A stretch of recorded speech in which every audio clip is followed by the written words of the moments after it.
Bismillahirrohmanirrohim. Bomdod namozi.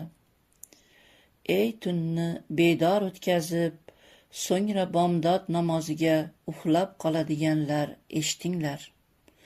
Alloh taolo dedi: ulardan keyin keladigan bir toifa, ya'ni sahobalardan keyingi asrlarda keladigan bir toifa borki, bomdod namozini zoye qiladilar, ya'ni o'qimaydilar va shahvatlariga ergashadilar.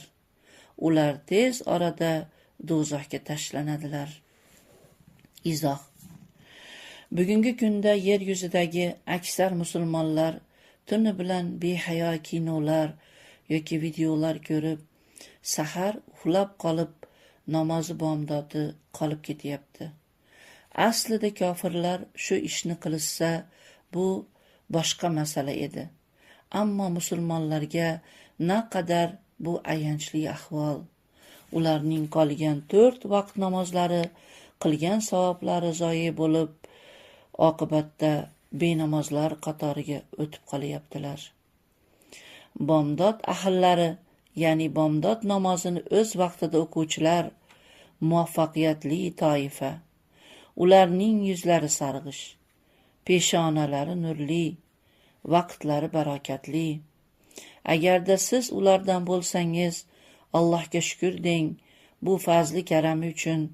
Agarda siz ulardan bo'lmasangiz, Allohga duo qiling, sizni ulardan qilsin. Bomdod naqadar go'zal namoz.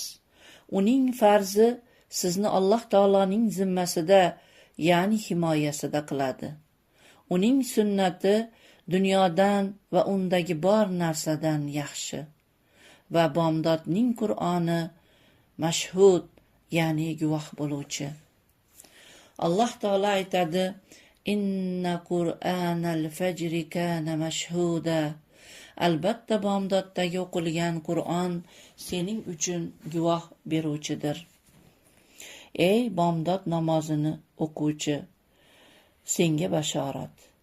Bomdod namozi bir imtihondir. Balki bizning har birimiz har kuni subuhdan boshlab sho'ng'ib ketadigan imtihonning eng birinchisidir. Bomdod uchun to'shagidan sakrab turib ketgan kishi albatta najot topadi.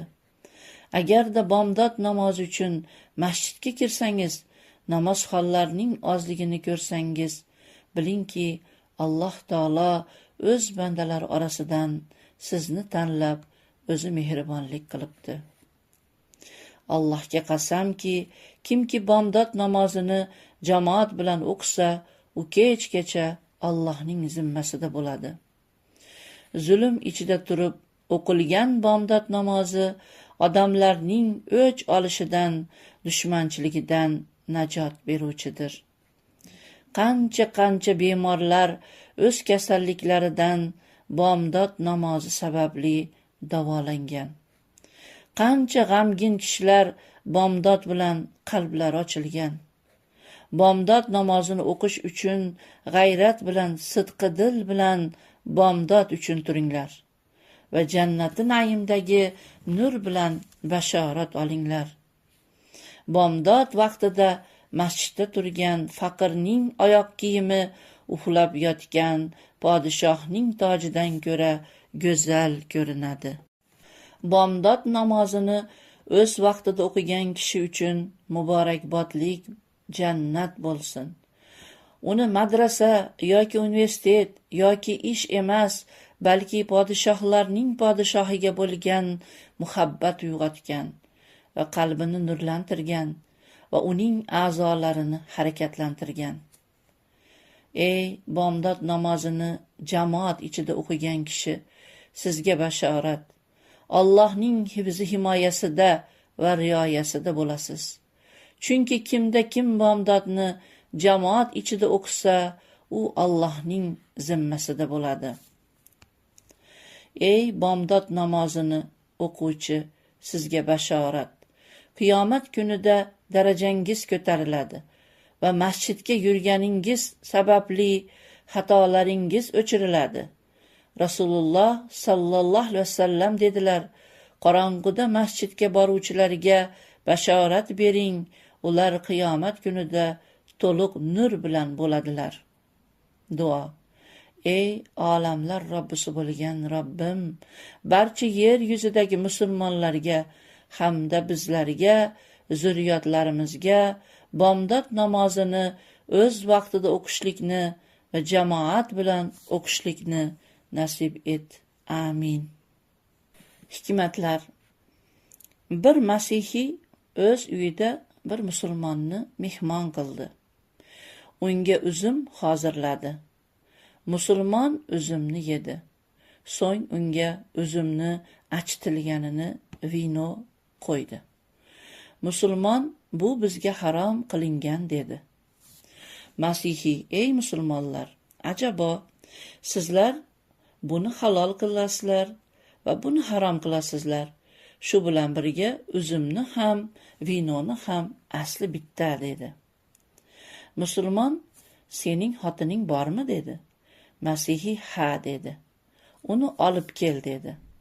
So'ng unga sening qizing bormi dedi. Masihiy ha dedi. Musulmon uni olib kel dedi. Uni hozirladi. Musulmon, ko'rdingmi? Alloh taolo buni senga halol qildi va buni senga harom qildi. Bu ham bir asldan. Bu bundan bo'lishi bilan birga dedi.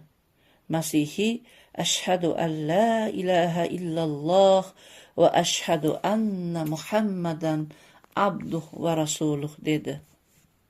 Qimmatli nasihat. Asosiy ne'mat 3 tadir. Birinchisi islom ne'matiki, hayot faqat u bilan mukammal bo'ladi. Ikkinchisi ofiyat ne'matiki, hayot faqat u bilangina to'g'ri bo'ladi.